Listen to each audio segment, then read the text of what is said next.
Corona की दूसरी लहर के बीच निजी अस्पतालों की मुनाफाखोरी की हकीकत सामने आ रही है। कोरोना के नाम पर मनमाने तरीके से अस्पताल में मरीजों को भर्ती कर उनसे मोटी रकम ऐंठी जा रही है। इन निजी अस्पतालों पर सरकार का भी कोई नियंत्रण नहीं है, जिसका खामियाजा लाचार जनता भुगत रही है। कोरोना महामारी के इस समय में जहां कुछ अस्पताल लोगों को जीवन दान देकर भगवान बन रहे हैं, तो कुछ अस्पताल ठीक ठाक मरीज को कोरोना संक्रमित बताकर जिंदगी लीलने से भी बाज नहीं आ रहे हैं। किडनी की बीमारी से पीड़ित एक नेगेटिव मरीज को कोरोना पॉजिटिव बताकर एक निजी अस्पताल ने भर्ती करना चाहा। मकसद साफ था कि इस बहाने मरीज के घर वालों से मनमाने तरीके से रकम वसूली जाए। इस वजह से उपचार मिलने में हुई देरी के चलते उस मरीज की मौत हो गई। रुड़की के राजेंद्र नगर निवासी 70 वर्षीय एक बुजुर्ग काफी समय से किडनी की बीमारी से ग्रसित थे। डायलिसिस कराने के लिए वह अक्सर दून के एक निजी अस्पताल में जाया करते थे। 3 दिन पहले भी वह अपनी पत्नी के साथ दून गए थे, लेकिन डायलिसिस के बाद अचानक उनकी पल्स डाउन हो गई। वहां बेड न मिलने के कारण उनको रुड़की स्थित एक नर्सिंग होम लाया गया, जहां चिकित्सक ने उनकी कोरोना जाँच कर उन्हें कोविड पॉजिटिव बता दिया और तत्काल भर्ती होने को कहा।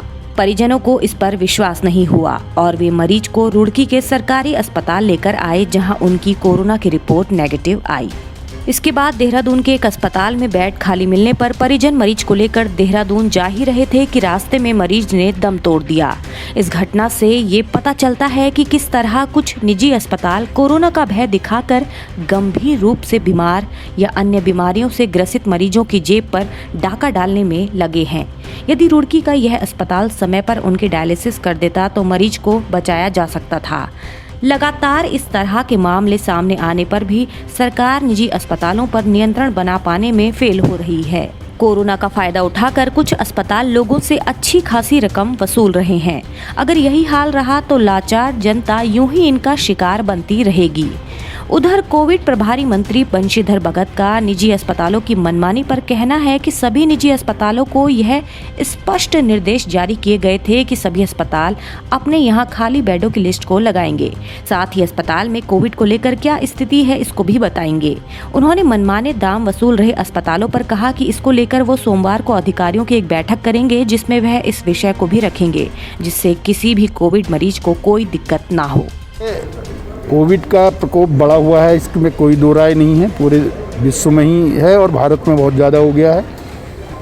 जहाँ तक निजी अस्पतालों का सवाल है, हमने तो बहुत स्पष्ट पिछली मीटिंग में कह दिया था कि हर अस्पताल अपने आगे सूची टाँकेगा कि कितने बेड उनके खाली हैं, कितने भरे हुए हैं, क्या स्थिति अस्पताल की है।